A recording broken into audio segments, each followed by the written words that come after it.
Hello guys, खानो to work में आपका स्वागत है। ये आज आई हुई है मेरे पास में एक्टिवा 125 सीसी जो कि BS6 है। और इसमें कुछ प्रॉब्लम आ रही थी कि बैक साइड से बहुत ज़्यादा नॉइस आ रही थी, खड़खड़ की आवाज़ आ रही थी जब चल रहे थे।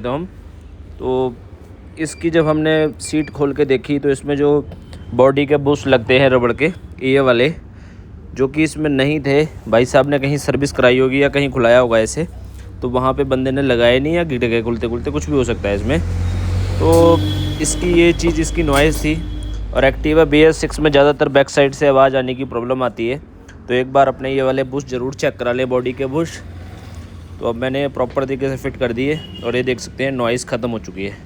तो थैंक यू। वीडियो अच्छा लगे लाइक करें, शेयर करें, कमेंट करें। Thank you.